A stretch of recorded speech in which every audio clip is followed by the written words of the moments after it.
Assalamualaikum warahmatullahi wabarakatuh. Perkenalkan, nama saya Ananda Zulfa Pelingka Ariandi. NIM 2892250040. Prodi Manajemen.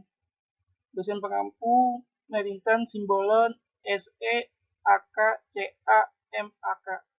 Sakti University 2022-2023. Di sini saya akan menjelaskan tentang tujuan analisis transaksi.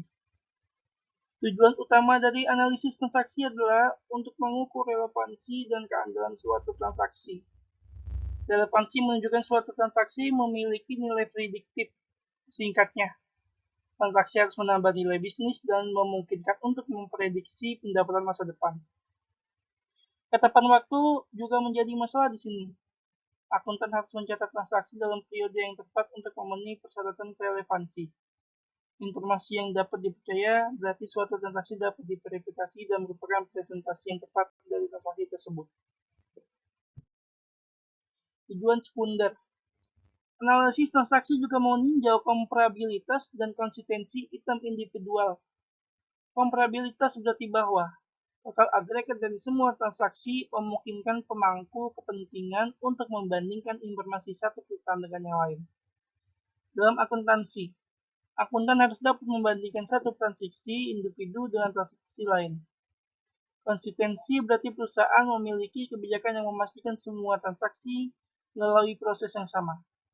Ini memastikan tidak ada perbedaan dan bahwa buku besar berisi informasi atau laporan yang memiliki informasi yang bisa dipertanggungjawabkan.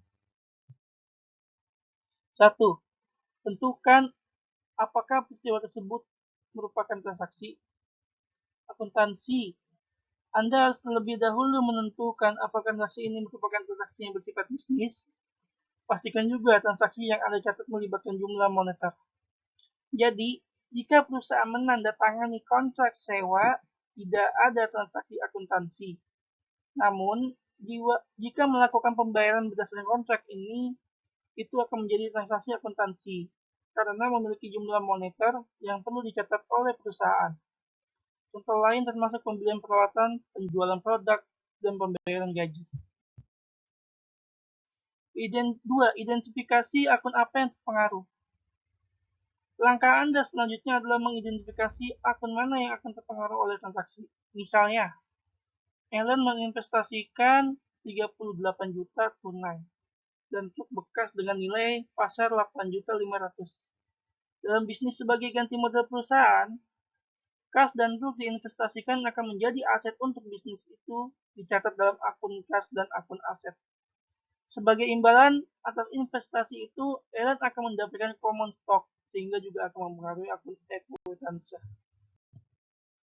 3. Tentukan jenis akunnya. Setiap transaksi mengarah pada perubahan terukur dalam kesamaan akuntansi. Mengetahui apakah akun tersebut milik aset, kewajiban, atau ekuitas akan memungkinkan Anda untuk menentukan apakah akun tersebut akan memiliki saldo normal, debit, atau kredit. Pada contoh di atas, kami telah memutuskan bahwa dua akun akan menjadi akun aset dan akun common stock adalah akun jenis ekuitas pemilik. Pengertian perusahaan dagang. Secara umum, pengertian perusahaan dagang adalah suatu bentuk perusahaan yang bergerak di bidang perdagangan barang di mana aktivitas utamanya adalah membeli, menyimpan, dan menjual kembali barang-barang yang dagang untuk mencari keuntungan tanpa memberikan nilai tambah pada barang-barang tersebut. Dengan kata lain, perusahaan dagang, trading company, membeli suatu barang dengan tujuan untuk dijual kembali dengan harga yang lebih tinggi tanpa perlu memberi nilai tambah pada barang tersebut. Dalam hal ini, yang dimaksud dengan memberikan nilai tambah adalah mengolah, mengubah bentuk atau sifat barang sehingga nilai jualnya lebih tinggi. Keuntungan yang didapatkan oleh perusahaan adalah dari selisih harga jual beli barang.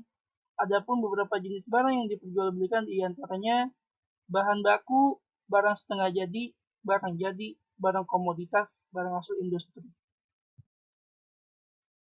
Karakteristik dan ciri-ciri perusahaan dagang. 1. Suatu bentuk perusahaan dapat dikenali dari karakteristik dan ciri-cirinya. Adapun karakteristik dan ciri-ciri perusahaan yang bergerak di bidang perdagangan adalah sebagai berikut. Aktivitas utamanya adalah membeli, menyimpan, dan menjual kembali barang-barang dagang. 2. Perusahaan tidak melakukan proses produksi terhadap barang-barang yang dijual. 3. Keuntungan yang diperoleh berasal dari penjualan dikurangi biaya pembelian dan biaya operasional. Bentuk usaha yang dilakukan oleh pembeli dan menjual kembali barang-barang dagang tanpa ada proses pengolahan. 5. Kegiatan akuntansi pada perusahaan ini menggunakan akun persediaan barang, di mana perhitungan harga pokok penjualan dan laporan laba rugi memakai bentuk single step dan multiple step. Jenis-jenis perusahaan dagang. 1. Berdasarkan produk yang diberdayakan. Barang produksi, yaitu perusahaan yang memperjualbelikan produk berupa bahan baku sebagai bahan dasar membuat produk atau peralatan produksi untuk menghasilkan produk baru, misalnya mesin bubut, benang, kayu, gelondangan, dan lain sebagainya. Barang jadi, yaitu perusahaan yang memperjualbelikan produk jadi atau produk yang siap digunakan oleh konsumen, misalnya pakaian, televisi, meja, dan lainnya. 2.